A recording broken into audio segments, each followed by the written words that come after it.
Welcome to MojoPlays, Josh here. Today I wanted to cover couples in video games that aren't actually together, despite a common misconceptions. These characters have never officially become an item, even if they are virtually inseparable in our minds. Have no idea what I'm talking about? Hear me out. It'll make sense in a minute, and some may surprise you. Share your favorites or what I missed down in the comments. Who do you want to see be a thing, and maybe have a loving subscribe to? Look! It says you couples can get in free! Amy! Wait! I give up. She's so weird. Cortana and Master Chief. Cortana.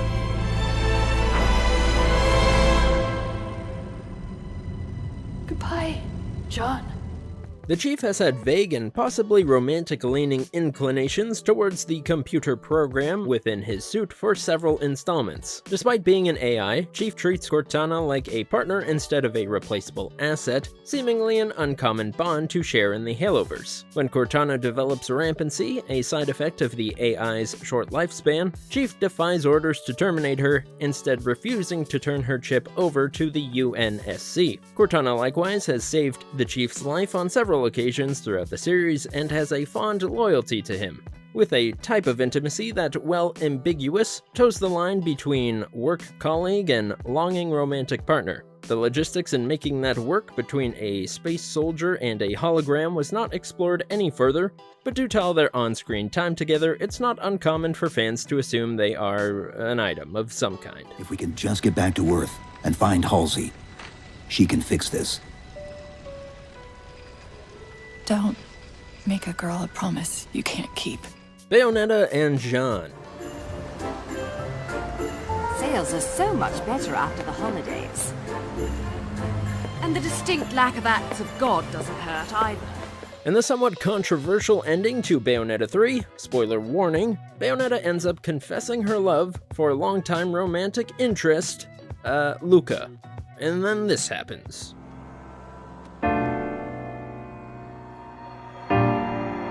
While fans felt like it was a lame send-off for the titular character, likely to replace her in the next entry, it also sank the more popular ship which the series had teased, the previously rival witches, Bayonetta and Jean. Although not outright canon, the two had lived together in Bayo 2 and shared a dynamic screen presence with lots of fun interactions, so much so that she was seen as an honorary icon in some communities. While her current relationship with Luca doesn't erase the chemistry she had with Jean by any means, it does feel like a big missed opportunity that the series had already set up for itself. You're 100 times more likely to see memes about the Jean romance than anything else about her, so you're forgiven if you thought it was the focused relationship.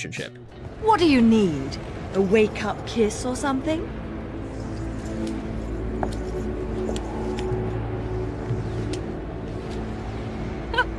You never were much of a morning person, were you? Samus Aran and Adam Malkovich. Unlike you, I'm no galactic savior. I'm merely human. But I can save you.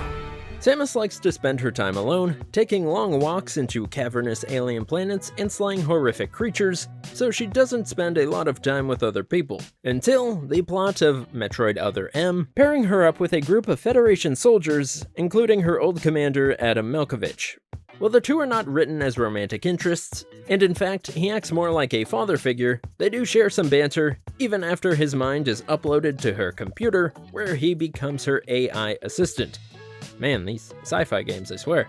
Adam refers to her as Lady, a sign of respect from Samus's perspective, and despite being against each other for most of Other M, they are important, almost family-like figures to each other, also present in Metroid Fusion and Metroid Dread.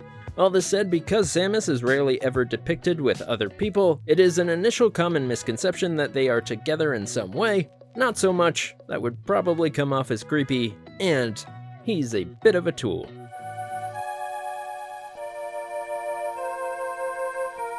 Sonic and Amy. Are you telling me you would leave behind someone in need? No, but I'm also worried about you.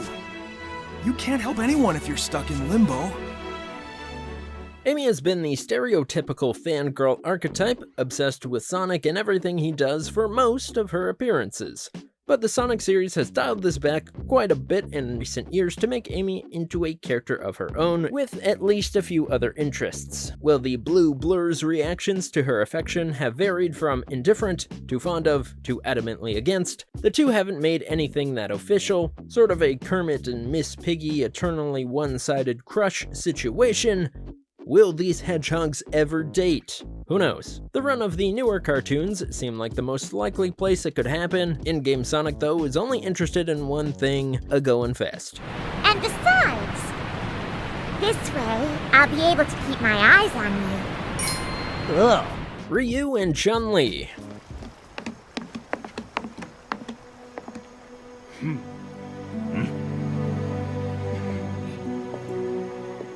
The poster boy and girl of Street Fighter hold each other in high regards for their martial arts talents, but little affection has been shown other than that. Ryu is often busy training, becoming the best that ever was, and Chun is running a dojo and I believe helping raise a small child these days. Regardless, they make for great, friendly rivals, and it is refreshing to see characters live in their own storylines without needing to be in a relationship, since they're in the main cast. If you had to assume who was a pairing at first glance, you'd probably assume it was these two.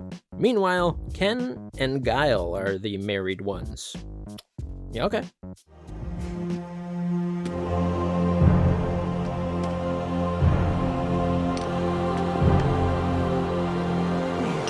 Princess Zelda and Link.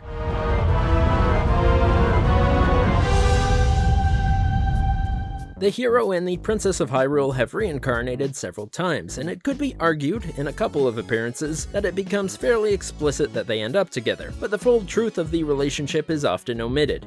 Even in the most recent release of the Legend of Zelda, The Tears of the Kingdom, where the relationship is more front and center than ever, some lore details are curiously tweaked to keep things ambiguous. I mean, Zelda moves into Link's house, but then he goes off and builds a new one when she goes missing. Link always comes to her rescue. Sometimes they feel like best friends, others more like work colleagues, but I don't think there would be any harm in finally seeing these heroes get together. Come on, Breath of the Wild 3, you can do it.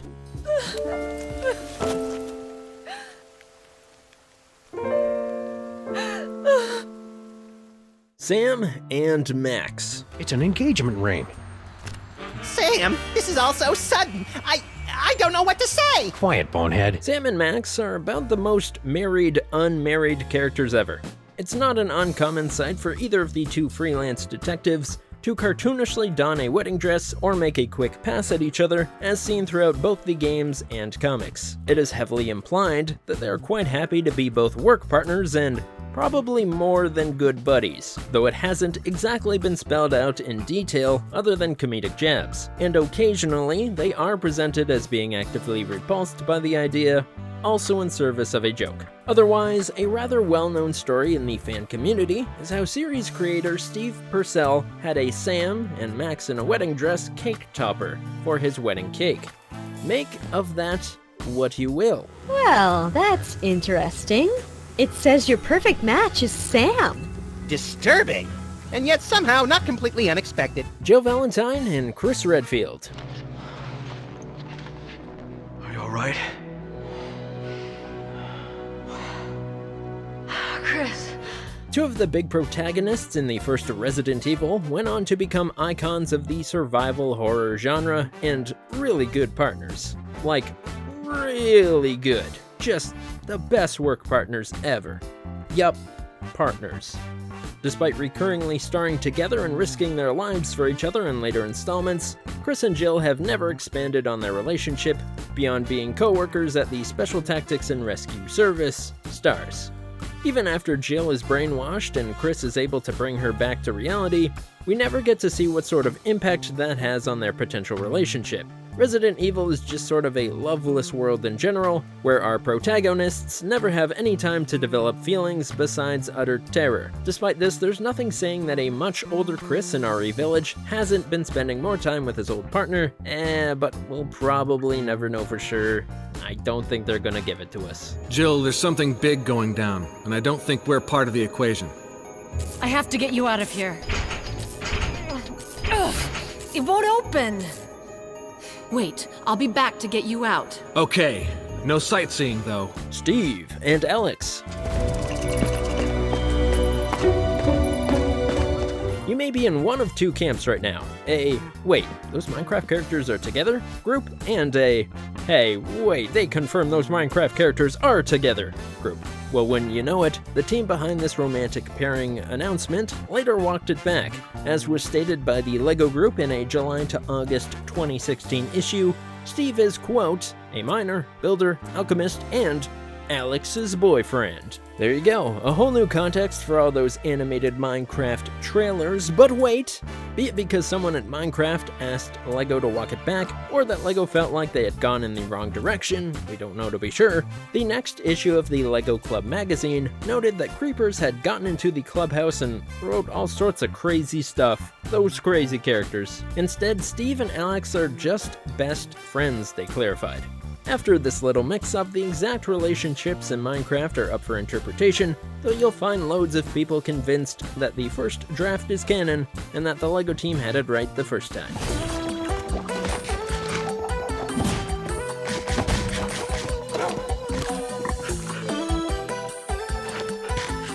Mario Bros. And the Princesses. Thank you, Mario. We have to do something special for you.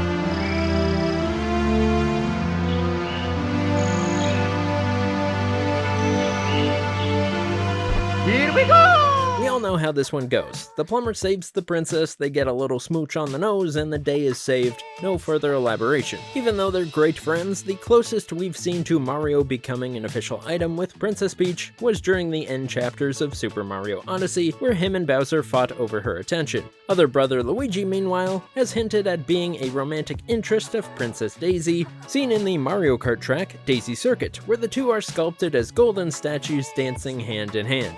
I mean, that's pretty dang confirmed as far as the Mario universe goes. Regardless, Peach does seem to find comfort in the idea of Mario always coming to save her, and if anything, he does seem to get cake and parties out of the whole ordeal. I don't imagine they'll ever fully tie the knot, but it's hard to imagine Peach with anybody else.